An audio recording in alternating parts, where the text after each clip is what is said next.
यह सूचना केवल हमारे विचार हैं, वित्तीय सलाह नहीं। निर्णय लेने से पहले खुद शोध करें। किसी भी लाभ या हानि के लिए हम उत्तरदायी नहीं हैं। आज हम देख रहे हैं GHCL लिमिटेड के 2025-26 Q3 की consolidated financial performance. Starting with the sales, पिछले क्वार्टर से सेल्स में 5% का इंक्रीज हुआ है, मगर कंपनी ने पिछले साल के मुकाबले मार्जिनल सेल्स डिक्लाइन रिपोर्ट किया, अराउंड -3%।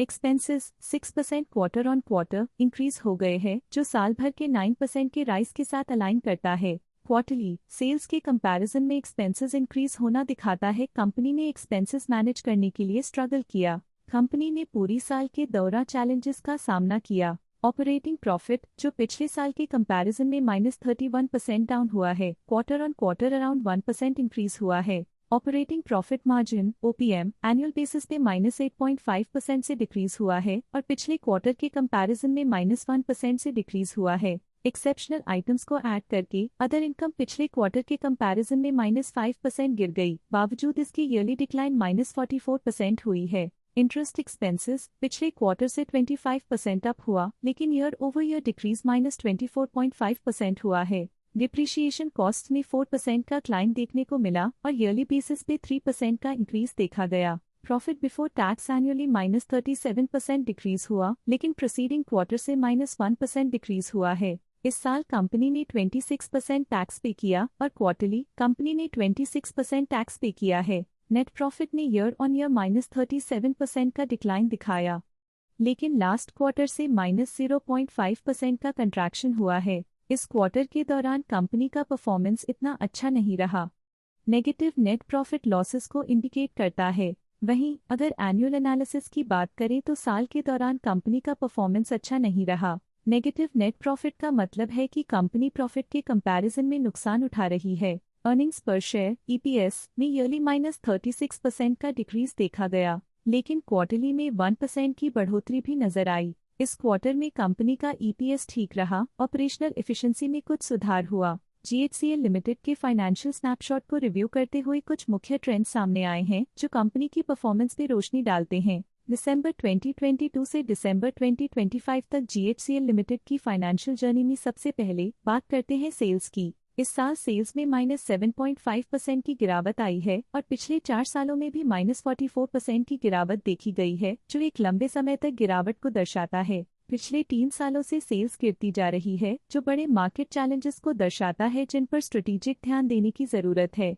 अब बात करते हैं एक्सपेंसेस की। इस साल एक्सपेंसेस -28% घट गए हैं और पिछले 4 सालों में -53% की कमी आई है। इस साल सेल्स में एक्सपेंसेस के मुकाबले ज्यादा वृद्धि हुई है, जो अच्छी प्रॉफिटेबिलिटी को दर्शाता है। इस साल ऑपरेटिंग प्रॉफिट में 53% की बढ़ोतरी हुई और पिछले 4 सालों में -23% की गिरावट हुई है। लगातार 2 साल की गिरावट के बाद इस साल ऑपरेटिंग प्रॉफिट बढ़ा है, जो ऑपरेशनल रणनीतियों में सुधार को दर्शाता है। कठिन दौर से गुजरते हुए नेट प्रॉफिट में इस साल -39.5% की गिरावट आई है, जो पिछले 4 सालों में -69% की गिरावट के साथ चुनौती पेश करता है। पिछले 3 सालों से नेट प्रॉफिट में लगातार कमी फाइनेंशियल तनाव को हाईलाइट करता है, जो इन्वेस्टर्स के ट्रस्ट पर असर डाल सकती है। EPS के लिए रास्ता कठिन रहा है। इस साल EPS -82% डिक्रीज हुआ और पिछले 4 सालों में कुल मिलाकर -91% की गिरावट हुई है। पिछले 3 सालों से EPS में लगातार गिरावट कंपनी की लॉन्ग टर्म प्रॉफिटेबिलिटी के लिए चिंता का विषय है।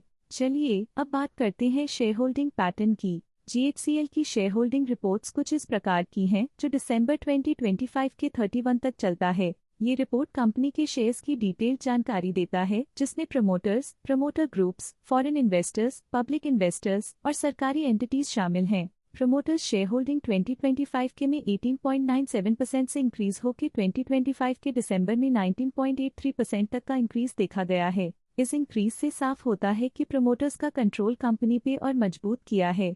पब्लिक द्वारा हेल्ड शेयर्स का परसेंटेज 44.83% से इंक्रीज होकर 2025 के दिसंबर में 45.45% तक का इंक्रीज से देखा गया।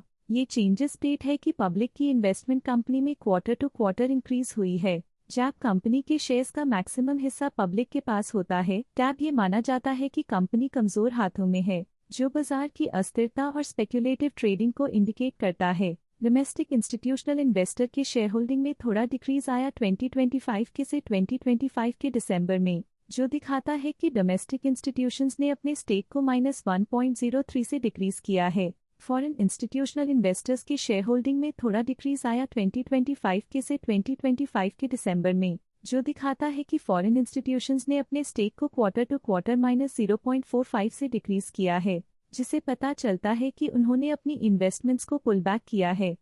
ये था कंपनी का करंट शेयर होल्डिंग पैटर्न। आइए देखते हैं इस क्वार्टर के प्रमोटर डील्स ने बाजार को किस तरह प्रभावित किया है। 14 नवंबर 2025 को भुवनेश्वर प्रसाद मिश्रा ने 9000 शेयर्स एग्जिट कर लिए 641.03 रुपीस पर यूनिट के हिसाब से, जिसका टोटल था 57.7 lakh.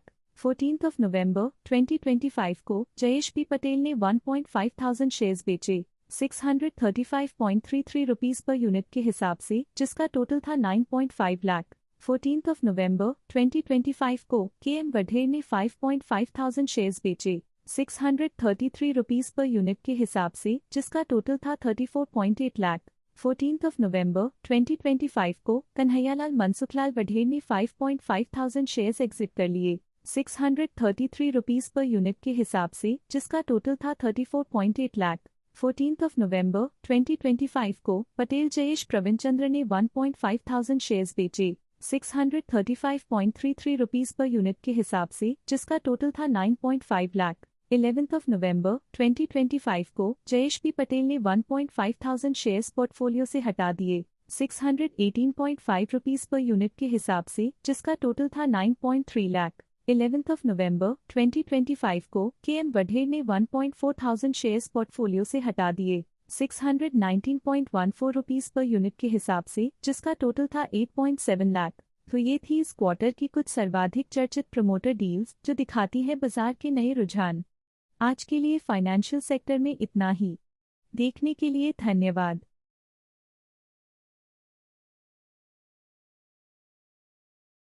Stock latest news update के लिए चैनल को सब्सक्राइब करें और वीडियो को लाइक एंड शेयर करें।